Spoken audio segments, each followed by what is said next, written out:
Teman histori ya, kalau ngomongin soal bangsa Eropa yang pernah menjajah Indonesia, Belanda pasti yang paling diingat karena memang paling lama ya menjajah Indonesia. Tapi tahu nggak sih kamu kalau ternyata kongsi dagang Belanda atau yang disebut sebagai company itu menjajah jauh lebih lama daripada Belanda sebagai negara waktu menjajah Indonesia loh. Wow, kok bisa? Langsung aja kita bahas di Ngerti Sejarah.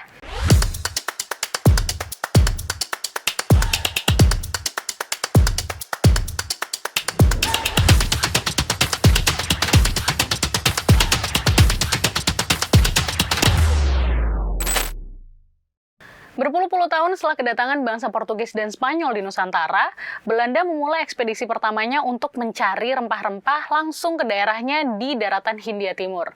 Di bawah komando Cornelis de Houtman, rombongan Belanda ini pertama kali menginjakan kaki di Banten di bulan Juni 1596 dengan menggunakan 4 buah kapal, yaitu Duifken, Amsterdam, Maurilius, dan juga Hollandia, yang dilengkapi dengan 249 awak dan 64 pucuk meriam.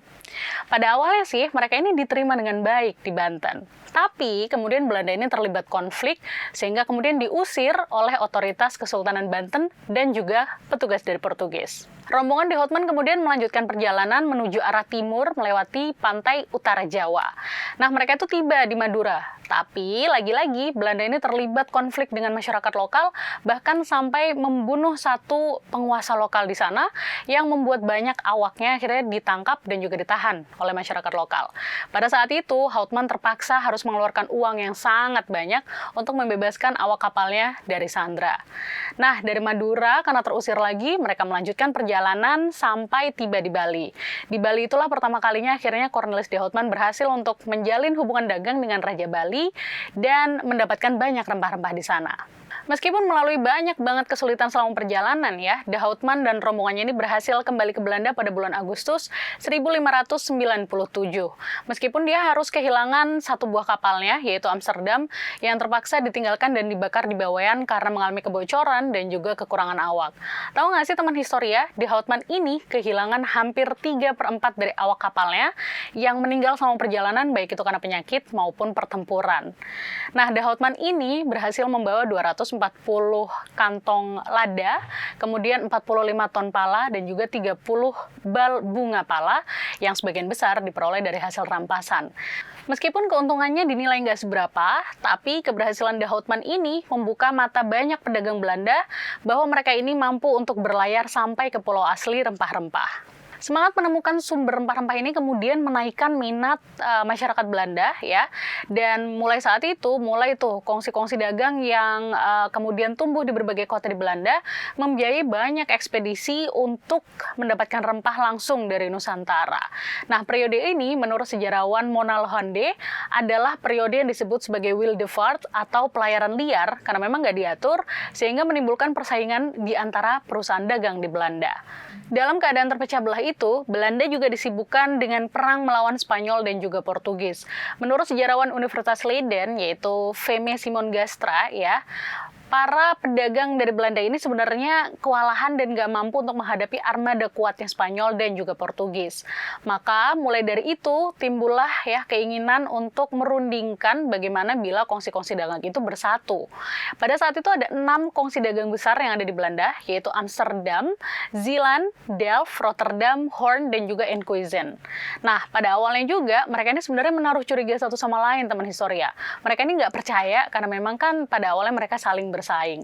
Namun, berkat lobby dari Johan van Oldenbarnevelt yang merupakan inisiator dari perundingan ini, ditambah dengan campur tangan dari Pangeran Maurits, seluruh kongsi dagang itu pada akhirnya bersedia untuk bersatu.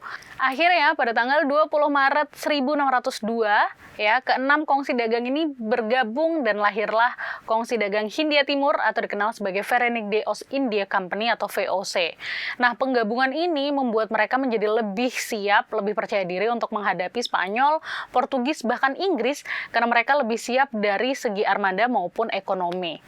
VOC ini kemudian diberi hak-hak istimewa oleh pemerintah kerajaan Belanda atau yang dikenal sebagai hak oktrooi. Saking istimewanya, VOC ini punya banyak sekali kekuasaan. Di antaranya untuk memonopoli perdagangan, menerbitkan mata uang, membentuk pemerintahan sendiri, mengadakan perjanjian dengan pengusaha lokal, mereka juga boleh untuk memungut pajak, dan juga boleh untuk mendeklarasikan perang. Maka itu, VOC sering disebut sebagai negara dalam negara.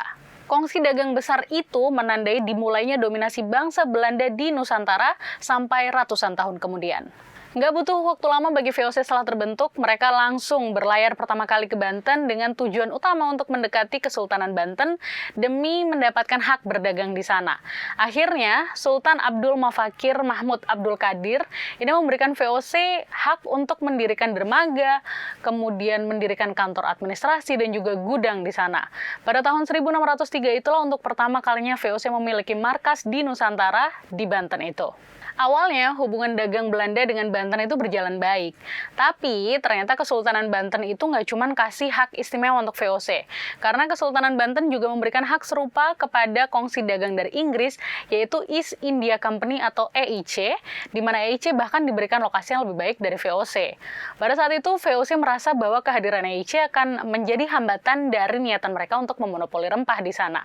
Sedangkan untuk Kesultanan Banten, ya, alasannya memberikan hak serupa kepada EIC adalah memberikan tambahan harga yang lebih tinggi kepada VOC.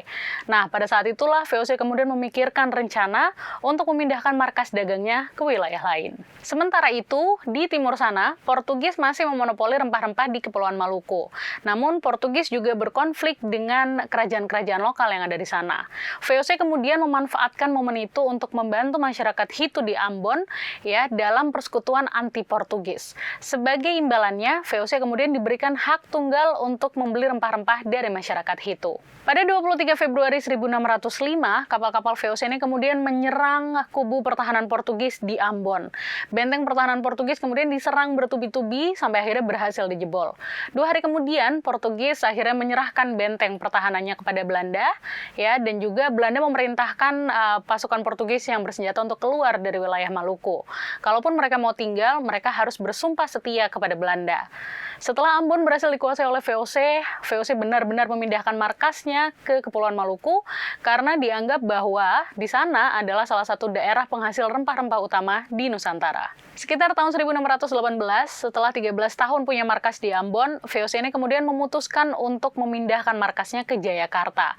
Meskipun Maluku ini terkenal sebagai sumber penghasil rempah-rempah utama di Nusantara, tapi posisinya kurang strategis. Sedangkan Jayakarta sendiri terasa jauh lebih strategis untuk mengembangkan usaha VOC karena dekat dengan rute perdagangan Asia. Jayakarta dipilih juga karena berdekatan posisinya dengan Selat Sunda dan juga Selat Malaka yang memungkinkan VOC untuk menjalin relasi dengan pelabuhan-pelabuhan besar seperti Banten, Aceh, Cirebon, dan juga kawasan Malaya. Nah, pada saat itu Jayakarta juga terkenal sebagai salah satu wilayah perdagangan yang sangat ramai di mana banyak pedagang dari India, Cina, Jepang, dan juga Malaysia yang singgah di Jayakarta. Pada saat itu Jayakarta sendiri masih berada di bawah kekuasaan Kesultanan Banten. VOC melakukan penyerangan untuk menaklukkan Jayakarta di bawah perintah Gubernur Jenderal Lawrence Reale.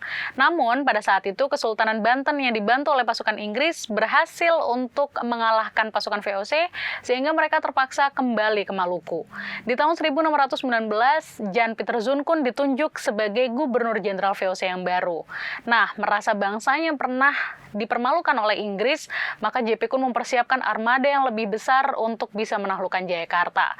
Pada akhirnya, dia berangkat bersama 18 kapal perang untuk menaklukkan Jayakarta. Pada akhirnya, Jayakarta berhasil direbut dan dibumi hanguskan oleh VOC pada tanggal 30 Mei 1619. Di bekas puing-puing kota Jayakarta itulah, kemudian JP Koon mendirikan kembali kota bergaya kolonial Belanda untuk menjadi kantor pusat baru VOC. JP Koon awalnya ingin mengganti nama Jayakarta itu menjadi New Hollandia, tapi atas permintaan dari Dewan Pimpinan VOC, nama Jayakarta kemudian diubah menjadi Batavia untuk menghormati suku Batavia yang merupakan nenek moyang dari bangsa Belanda.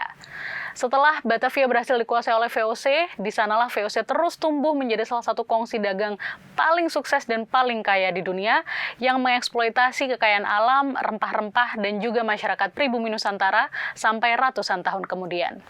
Gimana kelanjutan kisahnya? Tungguin di part selanjutnya ya. Makanya pantengin terus YouTube channel Historia.id. Sampai jumpa, bye-bye!